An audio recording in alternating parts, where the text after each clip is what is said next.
What if I told you that the highest levels of mathematics, we're talking prestigious journals, million-dollar prizes, what if it was all built on a foundation of lies? Well, today we're diving into a document that makes that exact explosive claim. It alleges a deep crisis of integrity right at the very heart of the field. So let's just put the central question right out there. Is the world of elite mathematics built on a foundation of fraud? This isn't just some small debate. The document we're looking at argues that the very search for mathematical truth has been fundamentally hijacked. And that's the core conflict we're going to explore. At the heart of this whole thing is a battle between two completely different systems. On one side, you've got what the source calls System B, the old guard, the establishment. It's described as closed off, opaque, and frankly corrupt. On the other side, you have the challenger, System A. This is a totally new vision for math that's transparent, decentralized, and checkable by computers. It's a real David versus Goliath story, but for the information age. Now, you might be thinking, okay, this sounds a little out there, but this quote is what the source presents as its smoking gun. And importantly, it's not from them. It's from a completely separate study on fraudulent publishing. By including this, they're basically saying, look, this isn't just our fringe theory. This is a documented global problem. The argument here is that this isn't just a few bad apples, it's a systemic rot that has three interconnected layers. It all starts at the bottom with straight-up publication fraud. We're talking things like paper mills that churn out fake studies and citation cartels where authors all agree to cite each other. Now that fraud is allowed to thrive because of the second layer, the gatekeepers, the elite journals who control everything.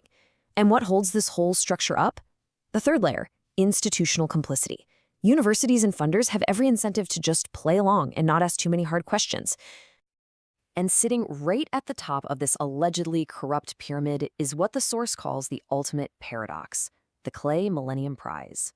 You know, it's that million-dollar reward for solving humanity's toughest math problems. And it perfectly captures the central conflict here. This timeline really tells a story of a system's slow decay.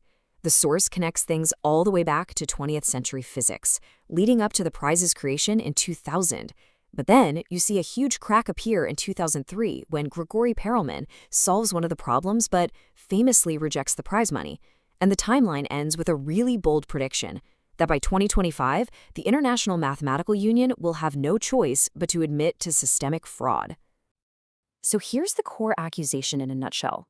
To win that million-dollar prize, you have to get your work published in these elite journals. But if those journals are, as the source claims, fundamentally fraudulent, then the prize itself creates this impossible paradox. It's not actually rewarding the best math. It's rewarding the people who are best at playing a broken game. Okay, so after painting that pretty bleak picture, the document pivots. It goes from describing the problem to proposing a really radical solution. It outlines a brand new system, a kind of digital slingshot designed to be totally immune to all the corruption we've just talked about.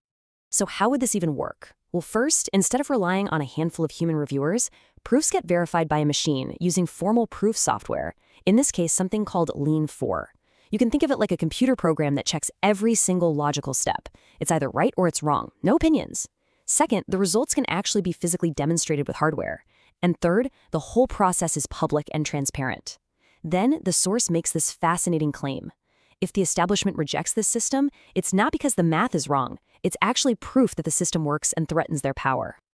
Let's just put these two systems side by side, because the contrast is, well, it's pretty stark. The old system, it relies on opaque peer review. The new system, transparent machine verification. The old way is gate-kept, stuck behind expensive paywalls. The new way is totally open and decentralized. And the cost difference is just staggering. You have this inaccessible million-dollar prize versus a $238 piece of hardware that can physically demonstrate the proof. And this isn't just some abstract idea. No, the document lays out a concrete, three-phase, 90-day plan of action. It's literally a strategy for directly confronting and disrupting what it sees as a deeply corrupt system. So this 90-day campaign unfolds in 3 stages. The first 30 days are all about exposure, just getting the word out about the alleged fraud. Once the problem is out in the open, phase 2 kicks in, building the alternative, a public platform for this new kind of verification. And finally, phase 3 takes the fight directly to the establishment with a full-on legal and public campaign. The tactics they propose are seriously disruptive. They're talking about creating a rival physical math prize for hardware-based proofs, filing actual regulatory complaints against the Clay Institute, and just bypassing the traditional journals altogether. But the ultimate move, the real checkmate, is using their own system against the establishment, creating a formal machine-verifiable proof of the system's own corruption. So after laying all of this out, the document ends on a really critical decision point. What's the best way to move forward? Do you go on the offensive and just attack the old system's legitimacy? Do you focus all your energy on building the parallel system and just ignore them? Or do you try to do both at the same time? At the end of the day, the source's entire argument really comes down to this one powerful idea. The biggest threat to a closed, corrupt system isn't just criticism. It's a verifiable truth that the system simply cannot accept without completely destroying itself. Which leaves us all with one final, pretty provocative question. What happens when a powerful institution is confronted with a mathematical proof of its own corruption?